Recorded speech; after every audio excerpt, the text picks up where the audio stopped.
Good morning, good afternoon, or good night. It is a pleasure to be with you wherever you may be joining us from. We are broadcasting live to YouTube, so if you are watching live, comment and let me know where you're listening from. If this is your first time, my name is Cade Moore and I will be your tour guide on tonight's journey. And if you wish to join me tonight, I have open lines, and the number is 0730403096. You can call in and share your strange and unexplainable stories, or you could share some of your thoughts on the comments that we'll be kind of talking about tonight, because tonight I got a couple of things that I do want to talk about. And I don't know if you guys are sick of this or not, but I know I talk a lot about the ongoings over in the US, like especially within the political system regarding UFOs, only because this is a huge thing. This is the biggest thing to happen to UFOs ever. So I feel like it's kind of important to stay as up to date on it as I can. But I don't know if you guys are totally into that. But tonight, something I do want to talk about that is rather telling when it comes to the whole world of the UFOs and things like that, is that the AARO main guy, Dr. Sir Kilpatrick, is stepping down. And for those who don't know, he's kind of been in this position for, I think, maybe a year. So, Dr. Sean Kirkpatrick, he's the head of the Pentagon's all-domain anomaly, can't say that, resolution office, and he has really been in that position for really bugger all time. And essentially, he's stepping down next month, claiming that he's ready to move on and he has accomplished everything he said he was going to do. Now, I don't know about you guys, but I think this is an absolute farce, to be honest. I think this guy has really done bugger all in his position, and everything that he's kind of said in open forums and public and things like that has almost been like a little bit untruthful to an extent. So I cannot wait to get rid of this bloke, if I'm being completely honest. I really feel like he was such a stranglehold for transparency, such a stranglehold for disclosure, that moving him on is the best thing. Moving him on is the best thing. So I would love to hear what your thoughts are on this. So I'm going to read out an article from Politico here. So the head of the Pentagon office responsible for investigating UFOs is stepping down from his post in December, he said in an exclusive interview on Tuesday. Sean Kirkpatrick, the head of the AARO, I'm not even going to attempt to say it again, is retiring from the federal government after nearly 18 months on the job, so a little bit longer than a year. He deferred his planned retirement last year to take on the top job at Arrow and now feels he's achieved his goals. I would have loved to see what that was. It was probably do sweet FA tick. I'm ready to move on. I have accomplished everything I said I was going to do, Kirkpatrick said, adding that he still wants to finish a few tasks, including wrapping up the first volume of historical review of UAP. Kirkpatrick's deputy, Tim Phillips, will lead the office in an acting role until the Pentagon hires a permanent replacement. A physicist, Kirkpatrick took on the role at Arrow after spending decades in a variety of scientific jobs for the military. Now, it's rather interesting because Ross Coulthard actually kind of leaked this. Well, I wouldn't say leaked, but he kind of did a bit of digging around this situation and kind of alluded to the fact that this was happening weeks ago. So if you are in the Twitter hive, the X like hive of UAP UFO, it is that's where you need to be. Like you'll get heaps and heaps and heaps of information that's really up to date. And where was I going? That news kind of broke ages ago from Ross Coulthart, and he did a lot of investigation work around that, kind of piecing bits and pieces together, and kind of revealed that he's going to work for essentially a contractor that's working within potentially UAP field. So I wonder if there's going to be a bit of a blow up about conflicts of interest there. Who knows? But for me, I find that kind of interesting. So let's go on here. Kirkpatrick's tenure has been marked by a high level of public and congressional interest in the UFOs, in the issue of UFOs, and the possibility of extraterrestrial life. The Biden administration established the office in July 2022 under Kirkpatrick's leadership to look into the unidentified craft military pilots have increasingly reported seen in the skies and whether they pose a threat to national security. Since then, Kirkpatrick has investigated more than 800 cases, with not too much to really come out of it. Let's be honest. Arrow has been in the news in the last few months, including its role for helping US detect a fleet of Chinese surveillance balloons. And Kirkpatrick himself made headlines this summer when he fired back at a whistleblower's explosive claim that the government is covering up a decades-long program to reverse engineer alien craft. Yeah, that was my highlight of his time in being the boss at AARO, because he kind of got leapfrogged there. And I think that's one of the reasons that he's kind of leaving this role, because he's kind of either he's genuinely, he can't do anything more than what he can do. He's kind of tied by, who knows, maybe security clearances or things like that.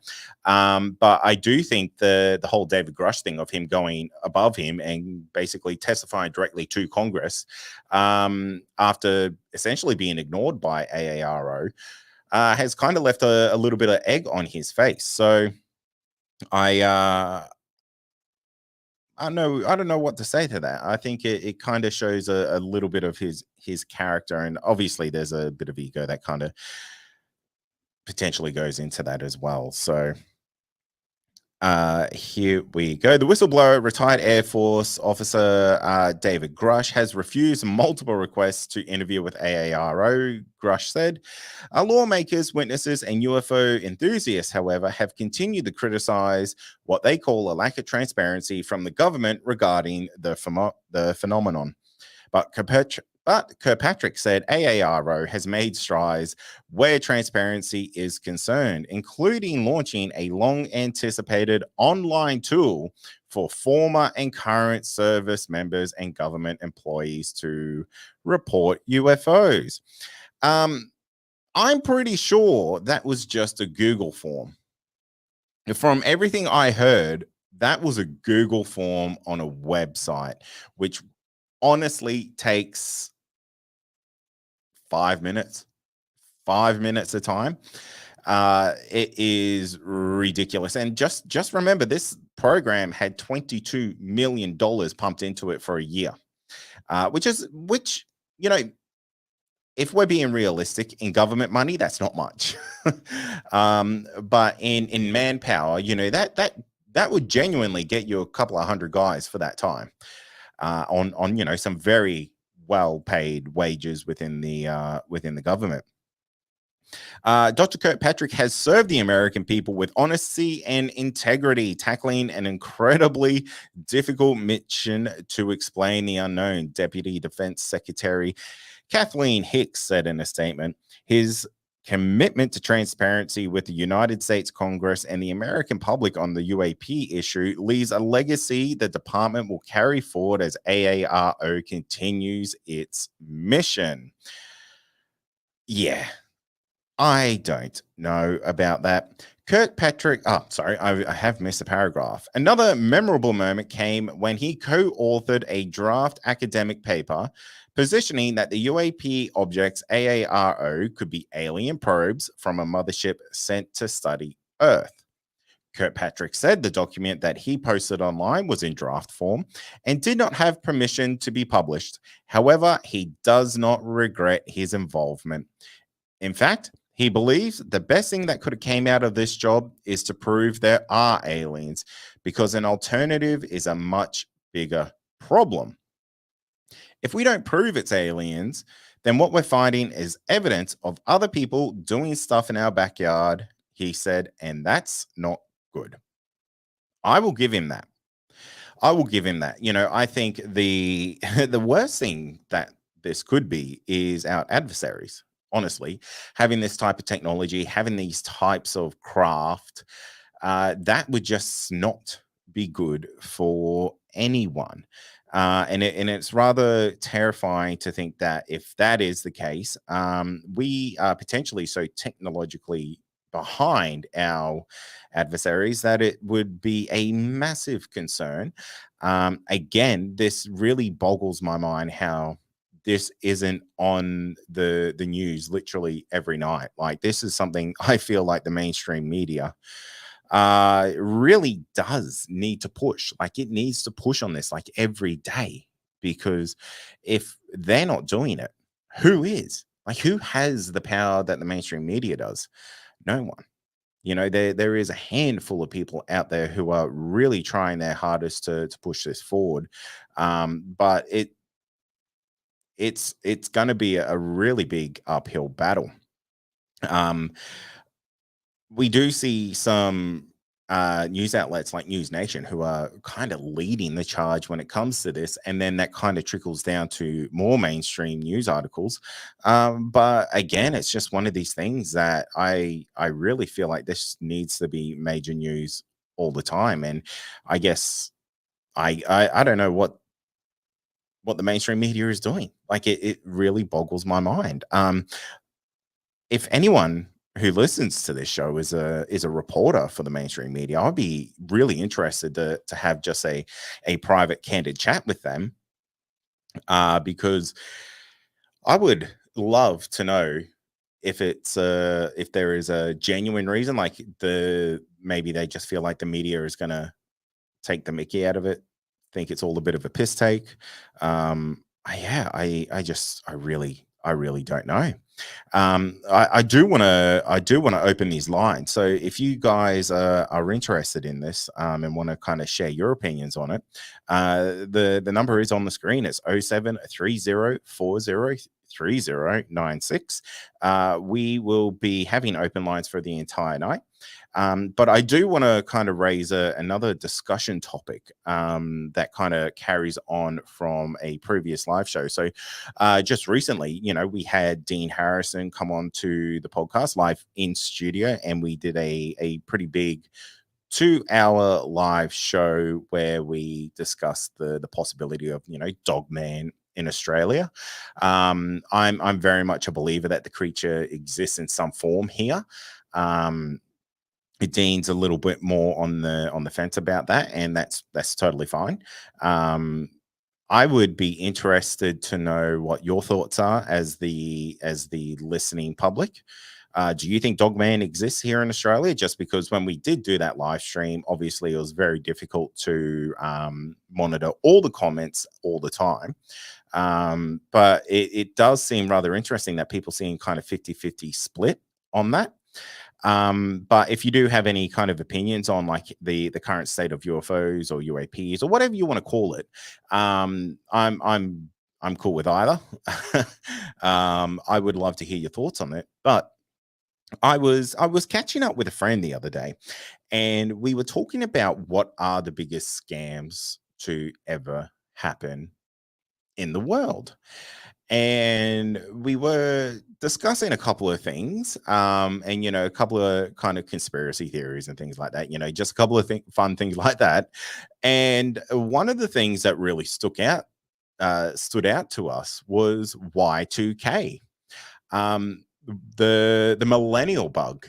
And I feel like this had to be the best scam or best overhyped thing in existence. I honestly can remember the exact area I was standing for Y2K, and I was expecting planes to be falling out of the sky. I would have been about, oh gosh, how old would have I been? I would have been about 13 or something like that when Y2K happened.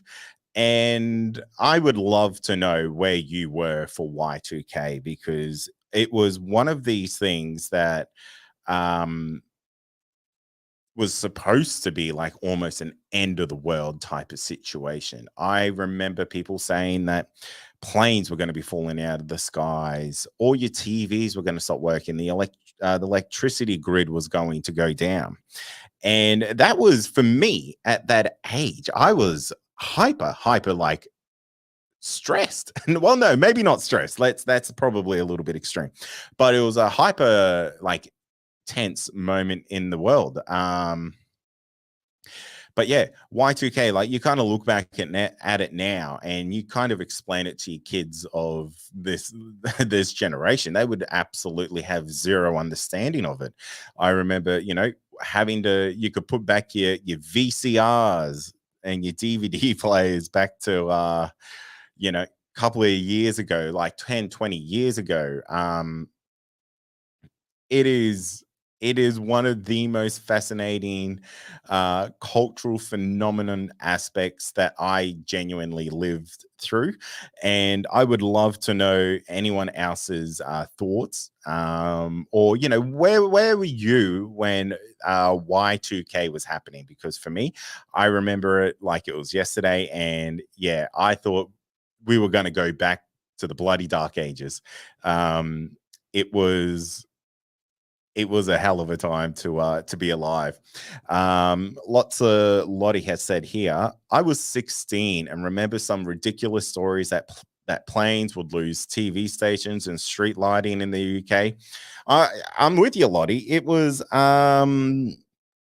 it was kind of the same kind of hysteria here. It was truly fascinating. And my mate, who was older than me, he was at the age, he was out in the nightclubs, and he remembered it was kind of like an end of the world party where he was at these clubs, and it was just kind of, everyone was counting down and expecting the whole city to just plunge into darkness and go nuts, but they just smashed more beers and had the time of their lives, apparently. But yeah, that was a really, really weird time in human history. Like I still laugh about it to this day. um what else is going on here? Sorry, I'm just checking some of these comments. Shane says, and who did Y2K? Our friendly Billy Gates. Yeah, he's a interesting man if it comes down to what do you call it, conspiracy theories. But yeah, it was rather interesting. Oh, here's a good one. Jeff OK, the council I worked for installed a huge generator the size of a shipping container in case they needed to keep the power on. It's nuts. It's nuts. Like if you think of this today, it's laughable, isn't it? It is genuinely laughable to think that we could be in a day and age where a simple one or two could turn everything off around the world. I love it though. I absolutely love it. And I believe it because I reckon there would have been tons of councils around Australia, that around the world, that would have been doing something so similar to that. It's truly one of the greatest moments in modern human history, I think. But guys, look, the call in line is open. So if you do want to call in, share something with me, the number's there: 0730403096. Just while we're waiting for, if anyone does want to call in, you don't have to, of course. I do want to share something. Yeah, look, this is a very good point. Just look at the Optus chaos this week. My gosh, that caused me a million headaches, and I'm still playing catch up from that. So thank you, Optus. Absolutely destroyed all the phone lines here in the studio, and actually had to rebook a what do you call an interview with that. So yeah, it buggered up my week, that's for sure. All right, let's have a look here. No, nothing of note there. But I do want to let everyone know that if you are in the Hill End area, something very interesting is about to happen. Attila and myself have... Oh, we got a call coming in. You're going to have to wait for that juicy tidbit. Caller, what's your name and where you're from? Hello, Kate. It's Shane. How you going? Oh, Shane, I'm good, mate. How are you? I'm good. Want to hear a conspiracy? It's a very new one. It's a conspiracy theory, I should say. Okay, lay it on me, mate. All right. This is very short and sweet, this one. It's not in depth. So somebody, not me, in a conspiracy grid, made up a thing the other day saying the Optus grid went down so that people were forced to use cash so that the governments and that could see how much cash was out there. I don't buy it. Okay. Yeah, I don't really care. I mean, it's not a massive thing. Yeah. So Y2K, I probably just got home. So that was 12 o'clock midnight. That was going to happen, right? Yeah. The stroke of midnight, 1999 to 2000. Yeah, because the computers couldn't handle going from 999. It was like a reset or something. Yeah. Yeah. Yeah. So I just finished delivering pizzas maybe an hour earlier, and I was sitting in the kitchen and I was on the computer and I was going, come on, what's going to happen? What did you think was going to happen? Were you buying into any of the hype?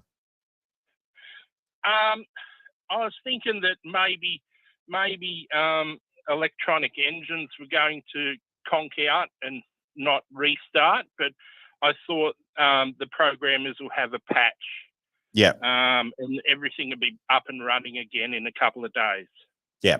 I still can't believe that we could be, 50 years into computing history and no one thought to, like, why would this happen? Like, how could this happen? And I'm sure people would have done tests on their computers, like set the date forward and realize nothing bad happened. Yeah, well, apparently a few people did do that. I wasn't big into computers. I'm still not. I can barely navigate the website. Yeah, but yeah, it's just it was a strange thing. It's like I believed some of the things could happen, but it wasn't end of the world situation. But some people were trying to link it up with the Mayan calendar and saying, oh, it's the end of the world because that Mayan calendar disc, Yeah. Did you ever buy into the 2012 end of the world? Well, I thought it was a possibility. Yeah. Because of the Mayan calendar. But I mean, if you will actually, if I went back through my Facebook posts, you would see that the Mayans didn't actually call it the end of the world. They called it a big change. Okay. Yeah. It was like how the hippies say, what do they call it? The age of Aquarius. Yeah, like compare it to that sort of thing. Yeah. Okay. Yeah. So just a big change in thought and the way people were doing things. Yeah. I remember that like it was yesterday as well. And that wasn't in the new year. I feel like that was in like the 21st of December, that the Mayan calendar ended. And I was like, oh, I think they just ran out of space on that disc. I think that's what that was. Yeah. Well, I mean, circular, it makes you think it's just going to go round and round and round, If you know anything about the Chinese zodiac, there's 12 signs, the same as the English one. And it just goes around and around. It's something like 72 years. It all resets. Oh, okay. Yeah. So you got the 12 different animals, and then you've got 5 elements, which is wood, water, fire, metal, and I don't remember the rest, probably earth. So you could have a combination of say, wood tiger or something like that. And then the next time it goes around, it'd be water tiger or metal tiger or something like that. So metal tiger is headstrong. Wood tiger would be very soft. Water tiger would probably be balanced, so like that. And then you got things like pig. Now, pig in the English world is rude, but in the Chinese world, it's happy and luxurious. Ah, okay. And things like that, And snake is the same in both worlds. Yeah. Yeah. And they got dragon, obviously. So dragons are a strong animal. So then you've got the wood dragon, the fire dragon. That's a very angry, strong one. You got a metal dragon. Metal's basically headstrong. And then it just goes through all the 12 different animals and all the 5 different characters. And then it'll flip round. I think it's every 72 years. So something like 8,000 different personality types. Oh, wow. Yeah, quite a combination. Obviously, yeah. But the 12 are the main ones. Yeah. And then you've got your animal of the year that you were born in, and it's the Chinese New Year, so it flips over then. It's not exactly a normal year. Yeah. Then you got the month's animal that gives you a bit more of your personality trait. I forget what the month's one was for as well. And then you've got the hour that you were born animal. So obviously there was 24 hours in a day. So you divide 2 hours per animal. Yeah. Yeah. And the hour animal is your secret animal. So if you know the hour that you're born, that's your, I wouldn't say your true personality, but it's your dominating personality, let's say. All right. Okay. Yeah. Oh, I remember what the month one was. The month one. So the year one and the hour one is your personality combination. The month one is more of your sexual behavior or desire or habits, let's say. Oh, I think that should be the secret one. Yeah. So don't tell the people that what month you're born in. Yeah, but I mean it's all a big combination, Absolutely. Absolutely. Yeah. So it's not like, straight down the line sort of thing, like strictly that animal. It's a combination of all the different things and the 5 elements. Mm. How do we get into this conversation? I have no idea, mate. No, I know. So the Chinese calendar is sort of works out and it goes back around in the loop, and the Mayan calendar does, or I guess the Mayan calendar does the same thing. Yeah. That's how we go into conversation. No, it's, you know what, Shane, you're always like a little pool of wisdom, mate. So thank you so much for calling in, mate. Yeah. Before we go, I do have something. Okay. It's not really my story, but my brother's out doing lawn bowls of all things, so I'll say it for him. So I was in the front yard near the gate. Oh yeah. We were about to go out in the car, and he was walking from the back door to the front of the house.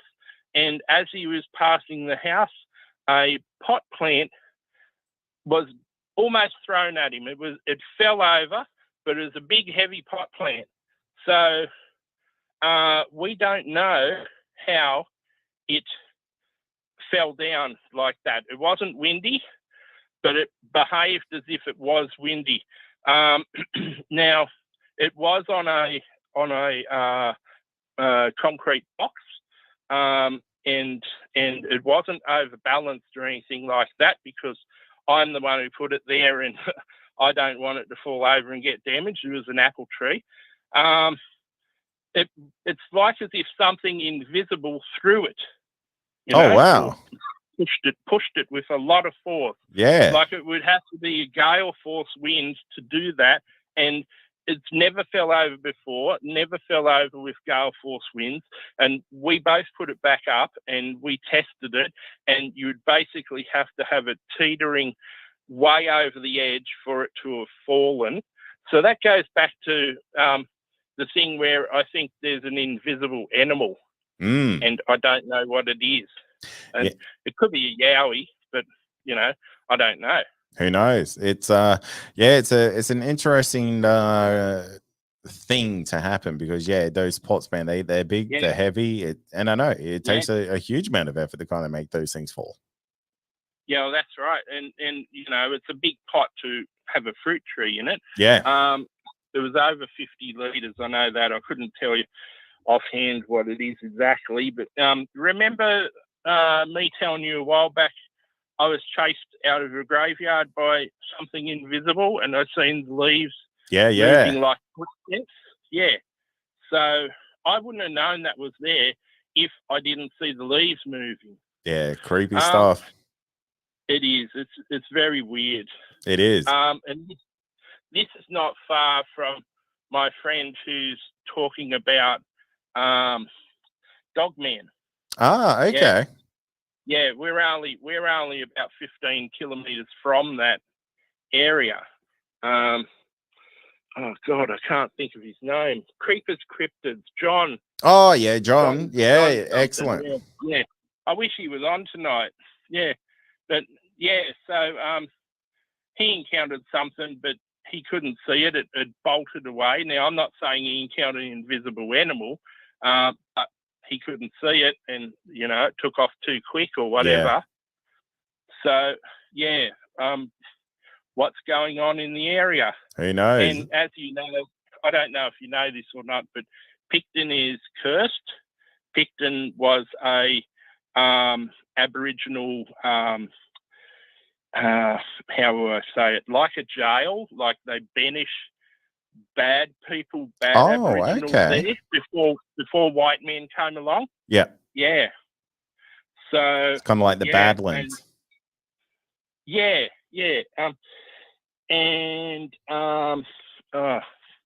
God, I can't think of the bloody name of it because I'm talking so much and everything's going on. There's a national park near us, Stelmere Lake. That's only about 1K from the graveyard that I was followed by the invisible creature, and Selmere Lakes has it's like an Aboriginal sacred site. Oh, okay. Like a Bora Bora ground. Yeah. Sorry? Like a Bora Bora? I don't know. It's like just a place that Aborigines find sacred. Yeah. And so we got a few of them around us actually. Okay. So we got like a birthing pool at on Bargo River. It's called the Potholes. So there you go. Yeah, very active area, mate. Yeah. So there's a few weird things around here actually. Good stuff. Yeah. Well, Shane, mate, thank you so much for calling in, mate. It's always a pleasure chatting with you. Yeah. And keep an eye out for the that invisible entity, whatever's crawling around. Get some game cameras up. If it's a yowie, they'll get rid of it for sure. Yeah, I got one game camera now, and we got a fair few spotlights, sensor lights, and actually something keeps turning them off pressing the button to turn it off, and you have to do that 5 times because you got dim, dimmer, dimmer, and then off. So you got to cycle through the button press. So whatever's doing it is either human or very smart something. Yeah. Well, keep an eye out, mate. I want to hear more. Yeah. Yeah. And I put them up because you said to from Pete Harrison. So, there you go. Yeah. It's worked pretty good, but I had to take them away from my bedroom window, and my brother done the same because they kept coming on all night and keeping us awake. Yeah, that's how it goes. All right, mate. Well, thank you so much for your time tonight. Okay, no worries. I hope some other people ring up. Oh, mate, it's all good. Thank you so much. All right. Cheers, mate. Always good to hear from Shane. Like, genuine, always on the call-in shows. So thank you so much for calling in, mate. But what I do want to quickly let people know is that Attila and I are teaming up to do a documentary. We are basing this documentary around Hill End, which is kind of only just being kind of locked in over the last, I guess, 3 days, to be honest, because we did have the plan to go down to the Pilliga and do a documentary about a potential couple of Yowie encounters down there. However, as the distributions studios who would kind of be, handling the output of this documentary once it's made, went with our other pitch of doing something based around UFOs, obviously based on the current climate of UFOs and paranormal at the moment. So Hill End is like this infamous kind of place on the podcast. Attila had a cracking, absolutely cracking, super terrifying encounter with a floating humanoid out there, and we will hopefully be going to the exact location that happened in, and it really does take Attila a lot to kind of get shook up, and this one was one of those situations. So we're going there. We also have a couple of episodes that on the podcast that happen at Hill End. So Hill End is just outside of Bathurst. So every Australian knows kind of what Bathurst is, has a rough idea of where that is. So it's a couple of hours west of Sydney. So I'll be flying down there at the end of this month, spending a week with the lovely Attila Caldy, and we will be producing a lovely doco about something quite mysterious at Hill End. So if you are in the Hill End area, you've had an encounter or something like that, please get in touch with me, because the more stories we have, the better. And I think it's something that's going to blow a lot of people's minds. Kind of going from this podcast journey to that documentary world, it's going to kind of bridge a lot of blanks that some people may have about some of these encounters. So Adam Huglo says, going to be hot, mate. I'm from Cairns. It's always hot here, so it's just a different kind of heat. But I do want to touch on something rather quickly here. Is there has been a video going around, courtesy of the big beautiful bastard Gary Lynn, with his Facebook page, about a boar potentially getting ripped in half. His video's gone like extremely mega viral around the world. It's got over, I think it's got over 1 million views and things like that. And it's gone gangbusters. So if you haven't seen this video, where have you been? You've kind of been under a rock, I guess. But it does show a video of a boar or a pig ripped in half and surrounded kind of, well, I wouldn't say surrounded, but it's got like a couple of really big footprints around it. And this is footage that I saw, let's just say a long time ago. And I was really intrigued by it at the time. Apparently, it happened on a railway line that's getting constructed in remote Queensland, and I'm a little bit, I don't know about this footage because um, I am no Yowie expert. Please let me wear a shirt. I am not an expert. But I'm kind of in, maybe I'm in a I don't know field with this, because another watcher hero says, the pig is in half, fake, no blood, no reason for a Yowie to do that and leave it. um well see, again, I don't know how the whole gifting thing works, if gifting's even really a thing. Maybe it was a gift, who knows. Maybe it was split in half elsewhere, and again, it's one of these things that I just don't know how it works. It could have been a gift, I don't know. It could have been a hoax, like it absolutely could have been. It could have just been a pig that was hit by a train and they decided to pick it up and leave it there. I think everything has to be considered. And that, of course, also means the potential of it being faked, because you can't be too open minded, otherwise, your brain will fall out and you can't believe everything. So it is rather interesting, that video. I think it is, again, I don't know. I don't know everything about it. I think it's maybe a hoax, but it could also be real. Like, it could be a Yowie gifting it. The footprints seem fairly legit. But again, I'd hate to say, yeah, look, that was definitely 100% that was a Yowie that did that, because again, it's impossible to know. Um, but someone has said, I reckon chupacabras are just mangy coyotes. I agree with you, Jeffro K. 100%.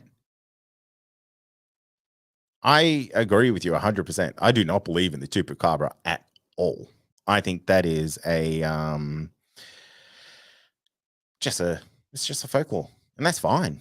Cool story, about this kind of devil dog that drinks the blood out of creatures and then, yeah, does what it does. Um, so what's this? Shane, the caller, he called in before. Arcade's got it right. Pig was cut in half by a train. Could have been. It's without being there on site, you'll never know, I guess. Adam Huglo says, dudes being wanks. Yeah, maybe. It's yeah, who knows. Shane Farrell. Yeah, well, when you listen to the video, you hear the guy in the background that's not too worried, saying, let's dig a hole and bury it over here. So yeah, who knows? Again, I'm cool footage either way. What I do like about it, though, is it really did start a really cool discussion around Yowies again. Like, how cool is that? More footage like this needs to come out. I have got some bloody cracking footage that I'm going to release very soon, depending on if I can get the person on the podcast. It's the only way I want to release this footage. It is the most terrifying thing I've legitimately ever seen in my life. I've never had anything made me feel so uneasy than what I have seen in this video. So I'm really, really hoping that I can get this person on the podcast to relay what happened and potentially give me a higher resolution copy of it. Because I just don't feel easy watching it. So, yeah, it is, yeah, I just don't know. Hopefully it happens. But look, guys, we might look at wrapping it up any minute. So a couple of things is someone did say to me earlier, I haven't been doing as many live shows. I have, It's just the last one that we did was with Dean Harrison, and that was a big one. And it got used also as an episode. So you probably felt a little bit robbed on that side of things. But we do have a couple more to pump out before the end of the year. Depending on the reception down over in Hill End, we may even look at doing something there with Attila. But guys, look, it's been an absolute pleasure hanging out with you all tonight. If you like what you've heard tonight and you want to support the show, consider becoming a Blue Plus member. You'll get access to all the episodes early, and you'll get access to videos like this one. This one's only going to be on the old YouTube for 24 hours, and it's getting pulled down. And you're going to get the crispy high def version of this, because this one is rather low res, like StreamYard, wherever it is over there, only let you put out a 720p stream, so it's always soft and rather rubbish. So if you want to get the high res version of this, it's going to be on Believe Plus. But that's going to pretty much do it for tonight, guys. Thank you so much for joining me. I know we're cutting this one a little bit early, but that's okay. Guys, I would really appreciate it if you could go leave us a rating and review on iTunes or Spotify, because it's been a little while since we got one over there, and I would love to see one. Pop on over there if you haven't given the show a rating before. I would really appreciate it, because what it does is it kind of pushes us up the charts, which means more people find the show, which means we can get more guests on the show, which means I can look at releasing more seasons in a year. So it's a cause and effect thing. So think about that. It would be a really big pleasure. But guys, thank you so much for joining me tonight. If you've enjoyed what you've seen here, make sure you like the video, share it with your friends, share the podcast with your friends. Best thing you can do if you do want to help the show. That helps way more than any kind of monetary help, because the more listeners we get, the more chances we have to share people's stories. And that's the most important thing at the end of the day. So guys, please consider doing that. I will see you very, very soon. Our next live show will probably be in about a week or two. Well, actually, it might be from Hill End. So I'm going to see what I can do there.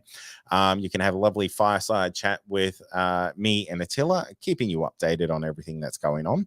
But guys, thank you so much. I will see you on the next one. You've been watching the Believe Night Shift.